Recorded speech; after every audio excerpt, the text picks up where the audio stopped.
In a remote bay in southwest Alaska, a native legend tells of a beast that shakes the ocean and destroys those who walk its shores. In 1958, a local fisherman came face to face with that beast. A mysterious wave more than twice the height of the Golden Gate Bridge. The story of this incredible phenomenon began 5 years earlier with two American geologists on assignment in remote Lituya Bay, Alaska. We were in the bay mapping the geology and primarily interested in the stratigraphy because of the oil potential of that part of the Gulf of Alaska. They didn't find any oil, but they did find one of the scientific mysteries of the century. George Plafka was one of the scientists. One of the obvious things you see when you're in that bay, if you're looking closely, is that the trees are of different ages as you go away from the shoreline.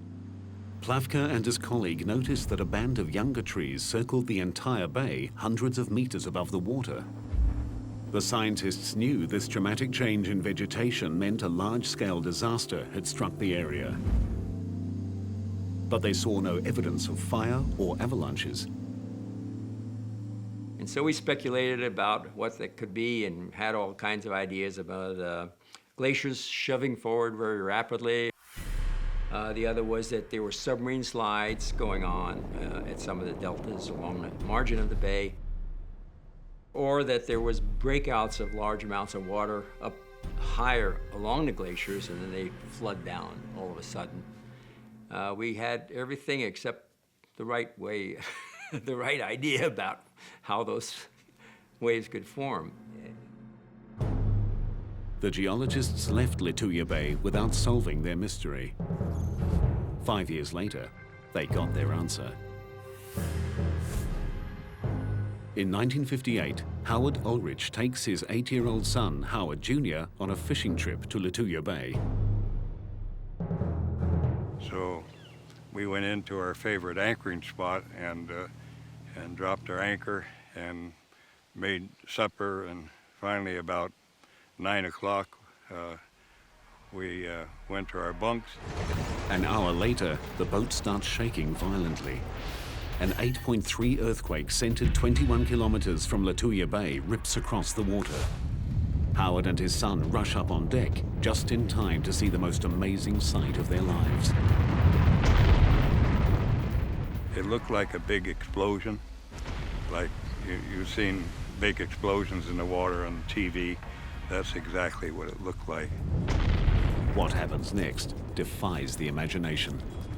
As the spray started to settle down, out of the bottom of it came this huge wave. I would say that the wave was close to 1,000 feet high at that time, the actual wave. Traveling at an estimated 112 kilometers per hour, the liquid mountain is charging straight for Howard and his son. Just coal black and full of logs, just straight up and down. It was actually a pretty horrifying looking sight. I just thought, you know, this is the end. There's no way you're going to get out of this, you know.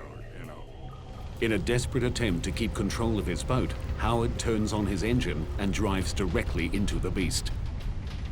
Started pulling all the anchor chain out, and when it got to the end of the chain, I thought it was going to pull the bow of the boat under, but it snapped that chain just like it wasn't even there.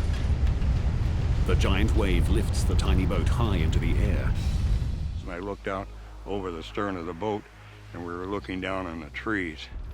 And I figured that's where we were going to end up.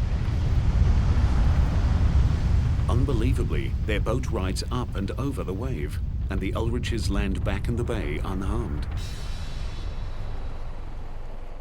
2 other vessels and their 4 occupants are not as lucky.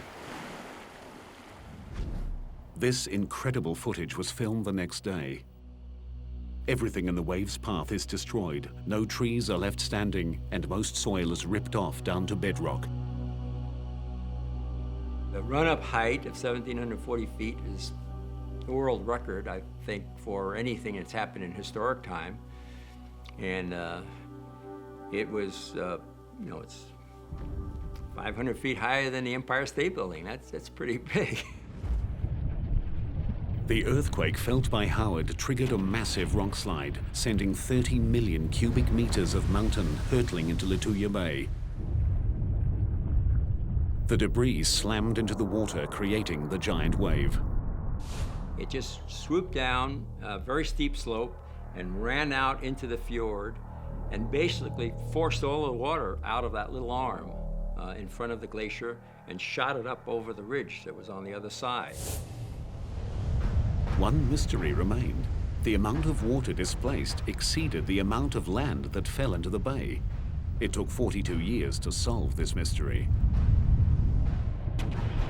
Scientific models determined that the rapidly moving landslide created an air pocket behind the wave, preventing the water from sloshing back. The force of the air pocket combined with the size and weight of the landslide shot the water out of the bay like a missile. It would be the same as if you took a paddle and ran it down, pushed into the water full speed at a high velocity, just push all the water right out. The effects of the giant Lituya Bay wave remain clearly visible today. The event rewrote the history books and changed our understanding of tsunamis forever. Landslides can and do produce waves far larger and more destructive than ever thought possible. Lituya Bay's desolate location limited the damage caused by the giant tsunami.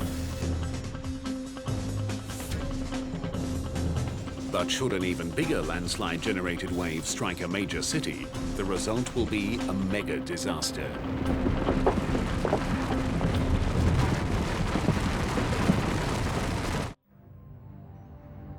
In 1958, a landslide-generated tsunami, taller than the Empire State Building, obliterated an Alaskan inlet. It was a devastating display of nature's power.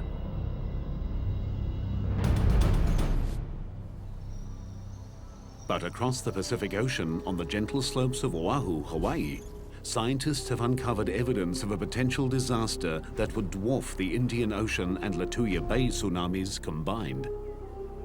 It's almost incomprehensible, the scale, the enormity of these things.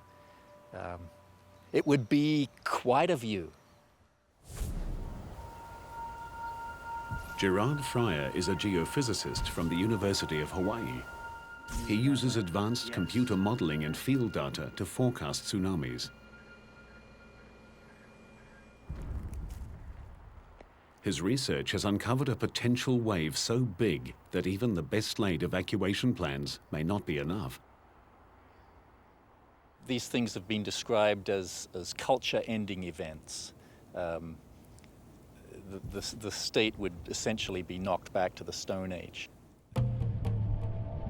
This mega-tsunami would combine the dizzying height of a landslide-triggered wave with a tsunami that strikes a densely populated landmass, in this case, Hawaii.